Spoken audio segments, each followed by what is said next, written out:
What's up guys, Houndish here, and today I'm going to talk about weapons in PvP in Destiny 2. It feels like it's been a long time. I love doing these kind of videos, man. So Destiny 2 PvP, it's different, isn't it? We've got 4v4, all of that stuff that's kind of obvious. In terms of gunplay, the focus is a little bit more on team play. You know, if you're team shooting people down, you're super effective at killing them, which kind of sounds stupid, but it's true, right? A big change to the weapons in general, though, is lethality across the board. Not only with the time to kill, which has been increased, but weapons require now a little bit more skill on your side. You know what I mean? Like, you can be lethal, but your weapon is a little bit less lethal than it was in Destiny 1. Particularly with things like accuracy across the board. You know, if you're using pulse rifles, the spread on those pulse rifles and the recoil is generally more significant than what you would see in the best PvP weapons in Destiny 1, you know, your god-rolled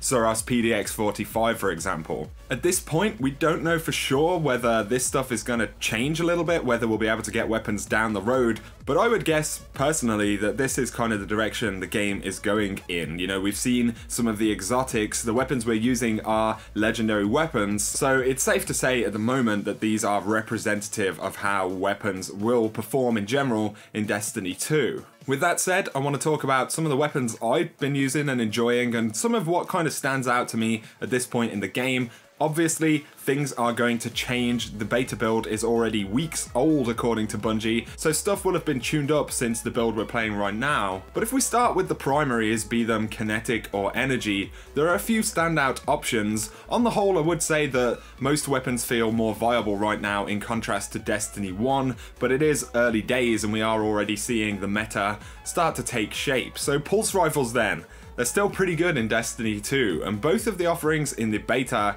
are incredibly dominant, really. So first up we have the Nightshade.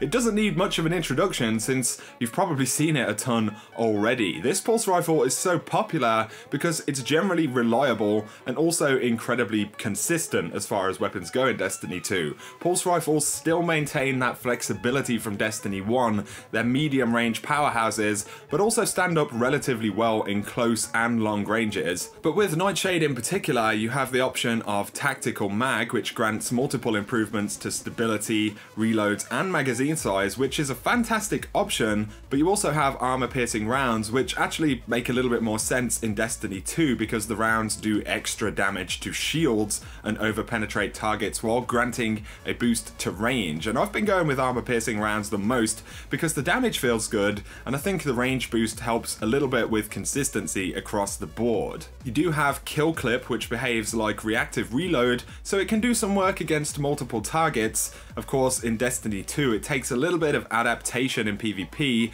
because Team Shot is so strong. You really have to position yourself well and engage carefully to avoid just being swamped. Either way, right now, Nightshade is one of, in fact, probably the most influential primary going around in the beta. We also have Nurgle, or Nurgle, however you say that, PR4, which is the Omelon pulse rifle, which sits in the same rate of fire and impact class, but offers full auto firing mode, which is pretty cool. You also have ricochet rounds, which allow the rounds to deflect off hard surfaces, but this also boosts your stability and range, so it's a pretty good option versus steady rounds, which does boost your stability, but drops your range. And for me at least, I like these pulse rifles to get as much range as they can. It's hard to say exactly how much range affects accuracy at a distance in Destiny 2, but it's still going to be a good thing to avoid, you know, heavy damage drop-off. For me, I think Nightshade is the better pulse rifle. Perhaps it's a little bit easier to use, it's definitely more consistent. Nurgle, or Nurgle,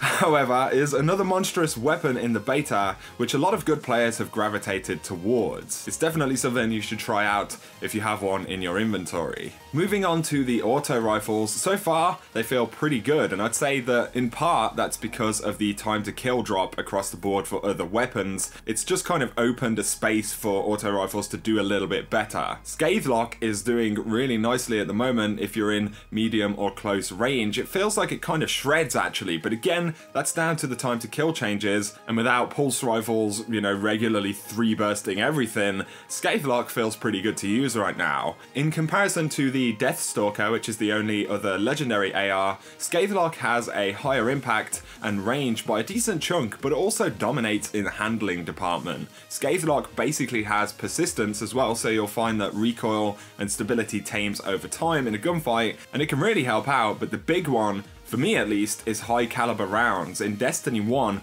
high cal was really good on auto rifles, especially that mid kind of archetype, things like Extremophile or the Continental. For me, it kind of brings them right out, you know, and makes them that much more difficult to fight against. And that's absolutely the case with the high cal on Scathelock. It's just a bit more obnoxious to get hit by, and the bonus flinch you cause to targets is really going to help out. That's another point I wanted to make about PvP, is the flinch in Destiny 2, the kind of screen shake, which I actually think needs to be toned down. It's not really too bad in a 1v1 gunfight, but if you're being hit like from the front and then you get hit by the side, you can easily lose an engagement in front of you, not because of damage necessarily, but actually because of the flinch that it causes. So of course, any weapons that do more of this are going to be more beneficial to you as a player.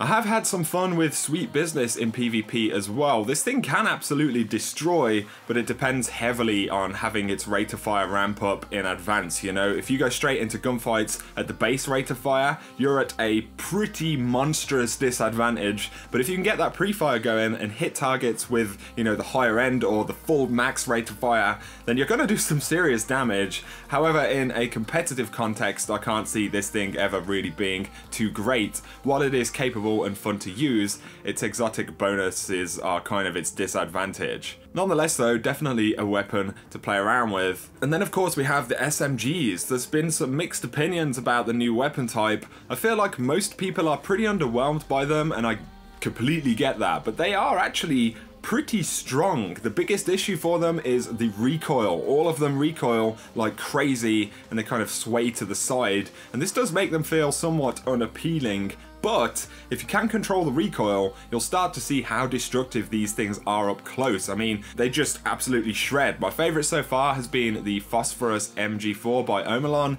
It handles relatively well because you have bonuses like steady rounds, which increases stability and recoil control at the expense of range. And you also have the dynamic sway reduction perk, which boosts accuracy and stability over time. Up close, this thing will just dominate. I find that SMGs are probably best used defensively. This is in my opinion based on my ability to use these guns. They're really good at putting down targets who rush at you, especially from targets that kind of jump at you from the air and stuff like that, whereas there is much more potential to be punished if you push too hard with these SMGs. At the same time though, they can be used particularly well from mid-air in close range. If you play a hunter, the combination of throwing knives and an SMG can be just devastating because you can kind of leap around. It does take some practice, but the radar is kind of a big part of that. I've found that in terms of being vertical in Destiny 2, people are still getting used to that radar. The radar is a little bit slower and gives you a little bit less information in general in Destiny 2. So if you can take advantage of your kind of vertical movements, then definitely these are some weapons to look at. The hand cannons in general feel fairly similar to each other. They've been put in this position where they are kind of still very strong in terms of damage, but they're also much harder to use. They're less accurate than they were in Destiny 1 for sure, and they also handle very differently, especially if you're being hit by another target since the flinch is so strong. They do still have a place in the game though, and they reward skill way more than they have previously. For me, the Minuet 42 has been a pretty monster hand cannon in PvP, and I think that the initial shot accuracy bonus is a pretty big part of that, because again, you get that first shot, you know, you dealing damage first is always good. Also, flinch factors in again, so just in terms of the gunfights, things are a little bit different. The initial shot accuracy bonus is pretty huge, and despite Minuet having a higher time to kill according to initial calculations than some of the other hand cannons, it does have good handling and stability, but a pinch more range than the other hand cannons. And I don't know really, it just feels good to use in terms of consistency. Better Devils is still a nice option, and Sunshot boasts some pretty awesome capabilities. You've got the exotic bonuses as well, so its damage is, you know, pretty good, but purely in terms of being a well-rounded weapon,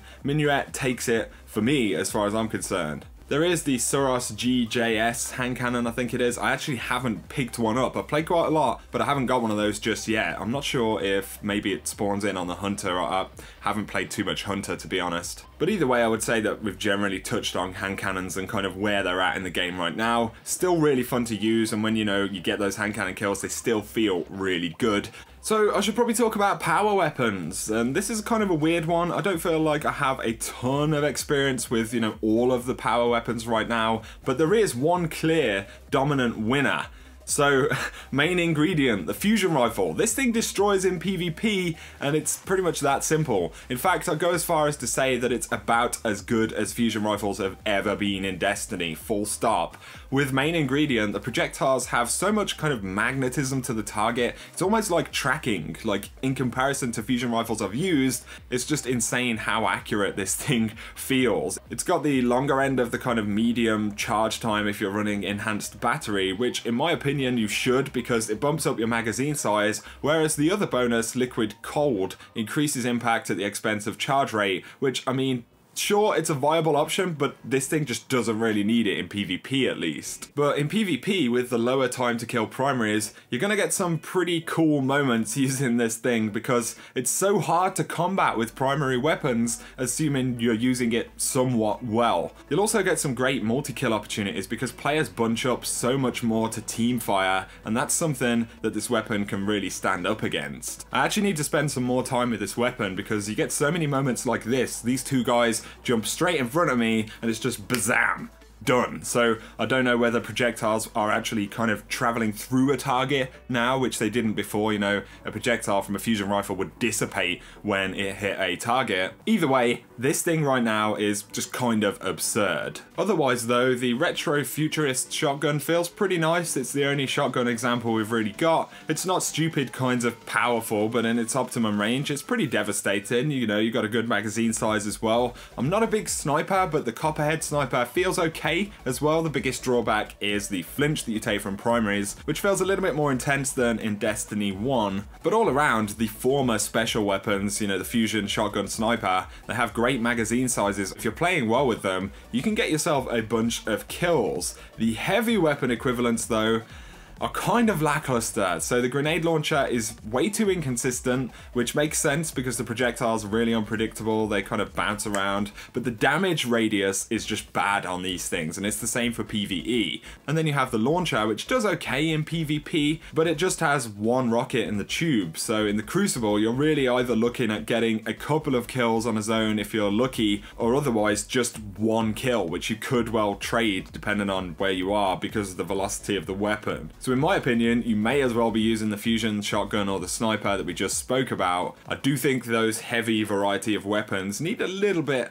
of looking at, but that could well have already happened. So yeah, it's been perhaps a long video, guys, but I'm just spilling some thoughts about the weapon archetypes and which weapons kind of stand out the most to me in PvP. I've had a lot of fun in Destiny 2's Crucible. The first couple of days I just completely didn't talk about it. I tried to avoid, speaking about really my opinion on the game, but right now I feel like it's gotten into a good place, and there are a few things that can be fine-tuned that will really put the Crucible into a very exciting place. So those are my thoughts anyway, guys. Thank you for hanging out and watching this video. I'll be curious to hear what you guys think in the comments section below. Which weapons have you had the most success with? If you have enjoyed the video though, a like really helps me out on the channel, and I always super appreciate it, guys. If you're new to the channel as well, feel free to hit subscribe to see a lot more Destiny 2 coverage going forward.